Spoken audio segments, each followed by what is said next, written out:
Sir Alf Ramsey, the man who made England champions, the only one who ever did. He didn't kick the ball, he didn't score the goals. He just gave the orders and history obeyed. Wembley roared. The world watched, and when it was over, he turned and left the light behind. No statue at Wembley, no terrace chant, no grandstand in his name. They remember the goal scorers, the golden boots, the ones who stood in front of the flash. But Ramsey, he was already gone. Still, cold, complete. Like a general walking off the field after the war was already won. He told them they'd win the World Cup. And they did. Then they forgot who told them. He didn't ask for thanks, didn't beg for memory. But that doesn't mean he didn't deserve it. Sir Alf Ramsey gave England its only star. They gave him a whisper.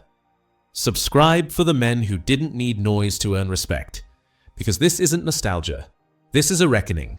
Alfred Ernest Ramsey. Born in 1920, Dagenham. Not born for fame, born for order, no spotlight, no silver spoon, just grey skies, brick houses, and silence. He didn't chase football.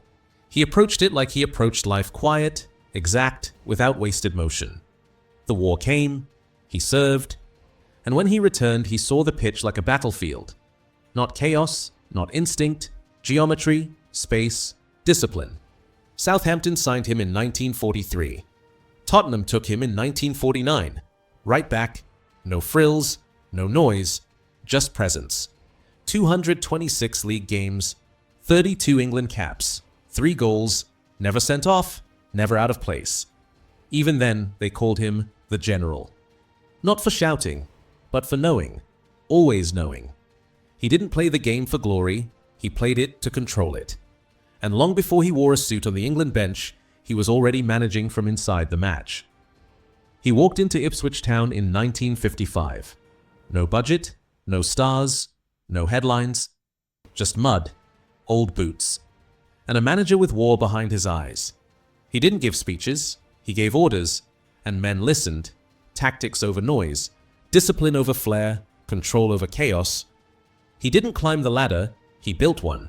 By 1960-61, they won the second division. By 1961-62, they won the first division.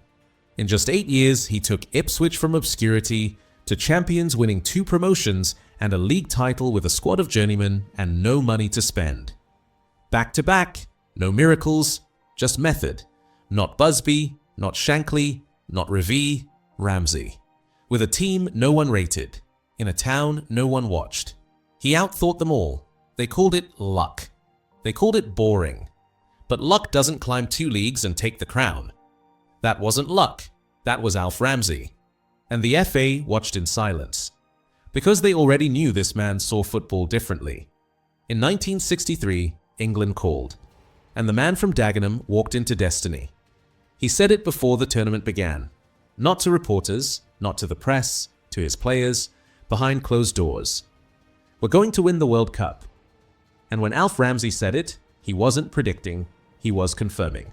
He didn't deal in dreams, he dealt in systems. 1966, pressure everywhere, doubt from all sides. England had never won anything. He dropped the wingers, narrowed the play, tightened the lines. They called it the wingless wonders. They called it strange, until it worked. Ramsey's England didn't dance. They advanced like a machine, every piece where it belonged. And then the biggest call of all. Hurst over Greaves, a legend dropped, a role player chosen, a nation held its breath. July 30th, 1966, Wembley, West Germany, final, 4-2. After extra time, England crowned world champions. And Ramsey? He didn't run, didn't cry, didn't lift the cup. He just stood there, arms crossed, expression still, like a man watching something he already saw weeks ago. Because in his mind, it was already done. England had its crown, but the man who delivered it never wore it. He was knighted in 1967, 1 year after the win, quietly, formally, no parade, no stadium named, no song sung. He didn't ask for it, he wouldn't have. Ramsey wasn't built for celebration. He didn't pose for headlines, didn't court the press, didn't charm the nation. He was cold, he was controlled, he was complete. and the press turned. They wanted quotes.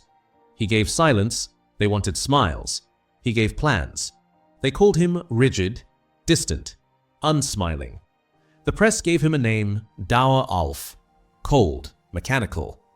They mocked his clipped speech, said he didn't sound like a hero. The Mirror even called him un-English. But they never understood he wasn't there to be loved. He was there to win. And once that was done, England moved on. Like glory didn't have an architect, Ramsey didn't fight it. He stayed silent. Watched the lights shift to others. The players stayed loyal. They knew who built the victory, but the papers, the cameras, the country they had already started forgetting. Bobby Moore once said, "He made us a team. A family." After 1966, the clock started ticking, not on the players, on him. He had built the perfect system, but systems grow old, and England doesn't wait. 1970 World Cup, quarter-final. England 2-0 up against West Germany. Then it unraveled. Gordon Banks fell ill. Bobby Charlton was subbed too early. The lead slipped. The belief cracked, and Ramsey took the blame. No nuance, no mercy, just blame. 1973, Wembley, England versus Poland. One match to reach the World Cup. They drew 1-1, one mistake, one villain. Ramsey again. They didn't talk about Poland's goalkeeper Tomaszewski, who stopped everything.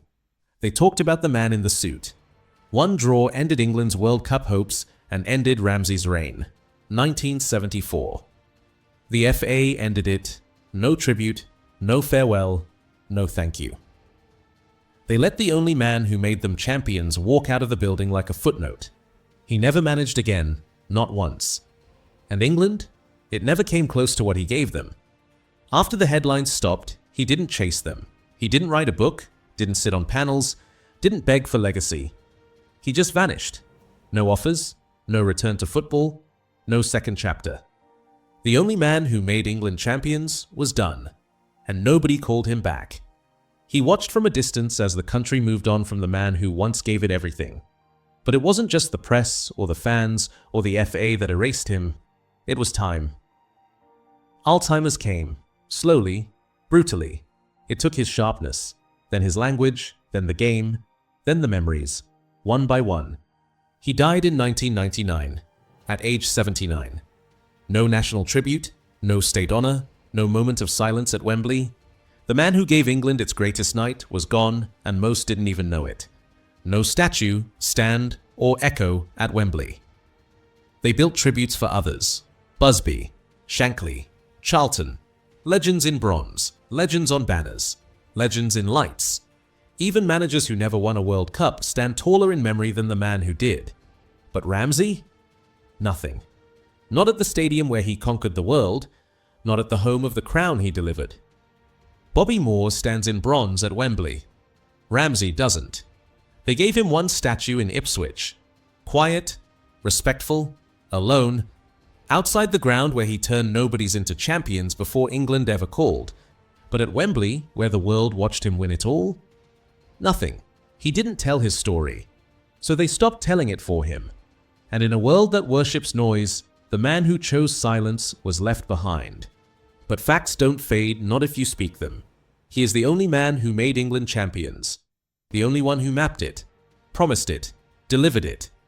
They called it the greatest moment in English football, and left out the man who made it possible. This wasn't an accident, it was erasure. Not because he failed, but because he refused to perform. He didn't lift the trophy. He stood behind it, letting others rise, letting others shine. He didn't ask for thanks, didn't ask for memory. But some men deserve both even if they never ask. Sir Alf Ramsey made England champions. That line stands alone. No one before him, no one since. Undefeated, unrepeated, unmatched. He saw the game like no one else. Shaped it, commanded it, won it, and when it was done, they let him go. They let him fade, they let him vanish. But you can't bury greatness, not forever, not if you speak it. If you ever want to find him, he's not at Wembley. He's at Ipswich, carved in bronze outside Portman Road. Waiting. Still. Subscribe if one star on the England shirt should still carry his name. Comment if you know that silence is not the end. Because this isn't nostalgia. This is restoration. His name wasn't lost, it was buried. And it was Sir Alf Ramsey,